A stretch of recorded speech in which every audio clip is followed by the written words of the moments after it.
ఎందుకంటే భారత్ ఏదైతే ఇప్పటికే సైనిక చర్యకు దిగిన నేపథ్యంలో భారత్ ముందు తలంచడం తప్ప వాళ్లకు వేరే అవకాశమే లేని పరిస్థితుల్లో మనం ఉదయం నుంచి బ్రేకింగ్ ఇస్తూనే ఉన్నాము. ట్రంప్ కాల్ చేస్తారేమో ఎదురు చూస్తున్నారు. అంతేకాకుండా అమెరికా నుంచి ఎవరైనా మధ్యవర్తం వహిస్తే బాగుంటుంది అని వాళ్ళు ఎదురు చూస్తూనే ఉన్నారు. చైనా మధ్యలో కల్పించుకొని ఈ యుద్ధాన్ని ఆపితే బాగుంటుంది అనే ఉద్దేశంతోనే పాకిస్తాన్ గత 2 రోజుల నుంచి నిద్రలేని రాత్రులు గడుపుతోంది. వాళ్ళ దేవుని ప్రతి నిమిషము కోరుకుంటోంది అన్నది మనందరికీ తెలిసిన విషయం. ఎందుకంటే ఒక్క డ్రోన్ కూడా భారత భూభాగంలోకి రాలేకపోతుంది, ఒక మిసైల్ కూడా వాళ్ళు అనుకున్న లక్ష్యాలను ఛేదించలేకపోతుంది. ఇటు వచ్చిన ఏవైతే జెట్ ఫైటర్లు ఉన్నాయో అవి తిరిగి వెళ్ళలేక ఎక్కడ పడితే అక్కడ కూలిపోతున్న పరిస్థితి మనకు కనిపిస్తుంది. ఇప్పటికే మనం చూస్తున్నాం దాదాపుగా వేలాది కోట్ల రూపాయలకు సంబంధించిన నష్టం అన్నది పాకిస్తాన్ జరిగిపోయింది. కేవలం యుద్ధ సంపత్తే కాకుండా ఎయిర్ బేస్లు కానివ్వండి, ఏదైతే ఎయిర్ డిఫెన్స్ సిస్టమ్ కానివ్వండి నిర్వీర్యం చేసే క్రమంలో భారతదేశం సాధించిన విజయం ఏదైతే ఉందో అది పాకిస్తాన్ని మరింత భయపెట్టిందని చెప్పాలి. అందులో భాగంగానే మనం చూస్తున్నాము పాకిస్తాన్ ప్రతి నిమిషము యుద్ధం ఆగిపోతే బాగుంటుంది అన్నదే కోరుకుంది. కేవలం మగపోతు గాంభీర్యాన్ని మాత్రమే ప్రదర్శించింది.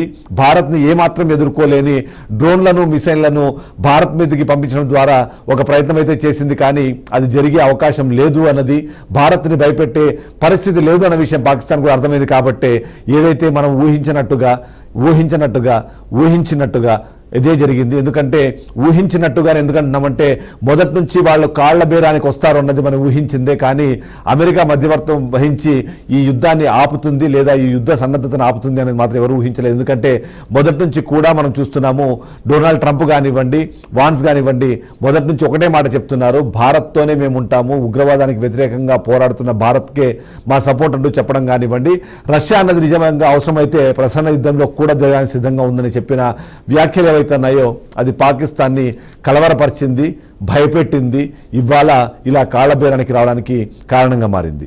ఓవరాల్గా చూస్తే మాత్రం ఇప్పటిదాకా మిస్రీ చేసిన స్టేట్మెంట్ మనకు చాలా క్లియర్గా ఉంది. ఇవాళ సాయంత్రం 5 గంటలలో నుంచే ఈ కాల్పుల విరమణ ఒప్పందం అన్నది అమల్లోకి వస్తుంది అని చెప్పడంతో పాటు ఎల్లుండి ఖచ్చితంగా దీనికి సంబంధించి ఆర్మీ ఒక ప్రకటన చేయబోతుంది అనే విషయాన్ని కూడా ఇప్పటికే చెప్పిన సిచ్యువేషన్ మనకు కనిపిస్తుంది. డొనాల్డ్ ట్రంప్ ఏదైతే ట్వీట్ చేశారో ఆ ట్వీట్లో చాలా క్లియర్గా 2 దేశాలకి కంగ్రాచులేషన్స్ చెప్తూనే కామన్ సెన్స్ ఉపయోగించారు కాబట్టి అనే ఒక సెటైర్ని కూడా అతను యాడ్ చేసిన పరిస్థితి ఉంది. దీనిపైన మరింత విశ్లేషణ చేసేందుకు మా అవుట్పుట్ ఎడిటర్ వెంకట్ లైవ్లో సిద్ధంగా ఉన్నారు. ఒకసారి వెంకట్ దగ్గరికి వెళ్దాం. వెంకట్, మనము ఉదయం నుంచి చూస్తూనే ఉన్నాము, ఓవైపు అణుయుద్ధానికి సిద్ధమవుతున్నట్టుగా కొన్ని సిగ్నల్స్ ఇవ్వడము, ఇప్పటికే భారతదేశాన్ని మేము భారీగా నష్టపరిచాము అని చెప్పేసి మేకపోతు గాంభీర్యాన్ని ప్రదర్శించే ప్రయత్నం చేశారు, కానీ ఫైనల్గా చూస్తే కాళ్ల బేరానికి వచ్చారు అన్నదైతే మనకు అర్థమవుతుంది. ఎలా చూడాలంటారు ఈ పరిణామాన్ని? ట్రంప్ దీంట్లో పూర్తి స్థాయిలో గత రాత్రి నుంచి కూడా మేము డిస్కషన్ చేశామని చెప్పిన విధానం ఏదైతే ఉందో దాన్ని ఎలా చూడాలంటారు? ఒక సెన్సేషన్ న్యూస్ గా మనం భావించాల్సిన అవసరం ఉంటుంది. భారత్ పాకిస్తాన్ మధ్య 3 రోజులుగా ఏం జరుగుతుందో, ఎంత ఇంటెన్సిఫైడ్ వాతావరణం ఉందో, ఏ విధంగా ఫైట్ చేసుకునేదో మనం చూసాం. కానీ అనూహ్యంగా పెద్ద అగ్రరాజ్యం పెద్దన్న చొరవతో మొత్తం కూడా కంప్లీట్ గా సీజ్ ఫైర్కి వచ్చినట్టుగా మనం భావించాల్సిన అవసరం ఉంటుంది. డొనాల్డ్ ట్రంప్ అమెరికా అధ్యక్షుడు ఒక గంట క్రితం ఒక ట్వీట్ పెట్టారు. ఆ ట్వీట్ పెట్టినటువంటి 45 మినిట్స్ గ్యాప్లోనే వ్యవధిలోనే విదేశాంగ కార్యదర్శి విక్రమ్ మిస్రీ ప్రెస్ మీట్ పెట్టి చాలా స్పష్టంగా క్లియర్ కట్గా కాల్పుల విరమణ ఒప్పందం జరిగింది, సీజ్ ఫైర్ ఆగిపోయిందని చాలా స్పష్టంగా చెప్పారు. 2 దేశాలకు చెందినటువంటి director general of military operations 2 దేశాలకు చెందినటువంటి 2 వ్యక్తులు కూడా ఇండియన్ స్టాండర్డ్ టైం ప్రకారం సరిగ్గా 15:35 అంటే 3:35 ఇద్దరు ఒక ఒప్పందానికి వచ్చారు. ఇద్దరు మాట్లాడుకుని చర్చలు అయిన తర్వాత ఒప్పందం వచ్చింది. ఆ ఒప్పంద సారాంశం ఈరోజు సాయంత్రం 5 గంటల నుంచి కంప్లీట్గా సీజ్ ఫైర్, అది భూమి మీద, అదేవిధంగా గగనతలంలో, అదేవిధంగా సముద్రం మీద ఎటువంటి మిలిటరీ ఆపరేషన్స్ ఈ 3 స్థానాల నుంచి ఎటువంటి మిలిటరీ ఆపరేషన్స్ ఉండవు. దాని ఒప్పంద సారాంశం అది మనం చెప్పాల్సిన స్పష్టంగా ఒప్పందానికి వచ్చేసి అదే విషయాన్ని క్లియర్ కట్గా విక్రమ్ మిస్రీ చెప్పారు. ఎవరైతే గత 3 రోజులుగా పిన్ టు పిన్ వివరిస్తూ ఉన్నారో పాకిస్తాన్తో యుద్ధానికి సంబంధించి మనం ఏం చేసాం అనే విషయాన్ని చెప్పుకుంటూ వస్తున్నారో అదే వ్యక్తి ఈరోజు సరిగ్గా ఎక్కువసేపు లేదా ప్రెస్ బ్రీఫింగ్ చాలా వితిన్ 2 మినిట్స్లోనే ఫినిష్ చేశారు. చెప్పాల్సింది సూటిగా చెప్పేసి వెళ్ళిపోయారు. ఇక మీద ఈరోజు సాయంత్రం 5 గంటల నుంచి ఎట్టి పరిస్థితుల్లో 3 ప్లేసెస్ ఏదంటే జనరల్గా యుద్ధానికి సంబంధించి మనం అలా భూమి మీద, అదేవిధంగా సముద్ర ఉపరితలం మీద, అదేవిధంగా గగనతలంలో ఈ 3 మీదే ఎక్కువగా యుద్ధం బేస్ అయి ఉంటుంది. కాబట్టి ఈ 3 ప్లేస్ నుంచి ఎట్టి పరిస్థితుల్లో ఫైర్ మిలిటరీ ఆపరేషన్స్ ఉండవని చాలా స్పష్టంగా చెప్పడం జరిగింది. అంతకుముందు చెప్పండి, ఒక పాయింట్ చెప్పండి. ఇవాళ సాయంత్రం వచ్చిన బ్రేకింగ్ న్యూస్ ప్రకారము ఎలాంటి ఉగ్రదాడి జరిగినా సరే అది యుద్ధానికి సంకేతంగానే మేము భావిస్తాము, యాక్ట్ ఆఫ్ వార్గానే మేము భావిస్తామంటూ మోదీ ఒక మాట మాట్లాడారు. అంటే ఇప్పుడు ఈ చర్చలు జరిగే క్రమంలో కానివ్వండి, పూర్తి స్థాయిలో కాల్పుల విరమణ ఒప్పందానికి ఒప్పుకోవడంలో ఈ ఉగ్రవాదులను ఏరివేసేదానికి భారతదేశానికి పూర్తి స్థాయి స్వేచ్ఛ ఏమైనా దొరికే అవకాశం ఉందా? లేకపోతే ఇప్పటికే మనం అంత కొద్దిమందిని నోట్ చేసి పెట్టాము, వీళ్ళందరూ కూడా మనకి మోస్ట్ వాంటెడ్ క్రిమినల్స్ అనేవి చెప్పారో వాళ్ళందరినీ ఏమైనా భారతదేశానికి అప్పగించాలి అనే అక్కడ ఏదైనా టర్మ్స్ అండ్ కండిషన్స్లో ఏమైనా భాగస్వామిగా అయ్యే అవకాశం ఉందా? దాని మీద మీ విశ్లేషణ ఏంటి? టర్మ్స్ అండ్ కండిషన్స్ అనేవి చాలా ఇంటర్నల్గా జరుగుతూ ఉంటాయి కాబట్టి వాటిని మనం ఫిగర్ అవుట్ చేయడానికి అంటే ఇప్పుడున్న సిచ్యువేషన్ బట్టి ఇప్పుడున్న సందర్భాన్ని బట్టి మనం దాన్ని ఎగ్జాక్ట్గా మనం చెప్పలేని పరిస్థితి ఉంటుంది. బట్ అఫ్ కోర్స్ ఇంటర్నల్గా జరిగితే జరిగి ఉండవచ్చు. కానీ ఆ డిలే ప్రాసెస్ ఒకసారి మనం ఈ మీరు అడిగిన ప్రశ్నకి ఖచ్చితంగా ఈ ట్రంప్ ట్వీట్ చేసింది ఒకసారి మనం చూస్తే ఎగ్జాక్ట్గా after long knight of talks mediated by the United states I'm pleased to announce that India and Pakistan have agreed to full and immediate cease fire. అంటే రాత్రంతా ఒక కంప్లీట్ చర్చలు కొనసాగించాము. అమెరికా చొరవ తీసుకుంది. సో అదంతా అయిపోయిన తర్వాత చాలా సంతోషపడుతున్నాను ఇది అనౌన్స్ చేయడానికి. ఇంకా ఇండియా పాకిస్తాన్ రెండు కూడా అగ్రీ చేశాయి కంప్లీట్గా full and immediate cease fire, సంపూర్ణంగా తక్షణమే కాల్పుల విరమణకి అంగీకరించాయని చాలా స్పష్టంగా చెప్పారు. Congratulations to both countries and using common sense and great intelligence. So అంటే ఒక సెటరికల్గా కూడా ఒక చిన్న జనరల్గా డొనాల్డ్ ట్రంప్ ట్వీట్స్ అన్నీ కూడా ఆ టైప్లోనే ఉంటాయి.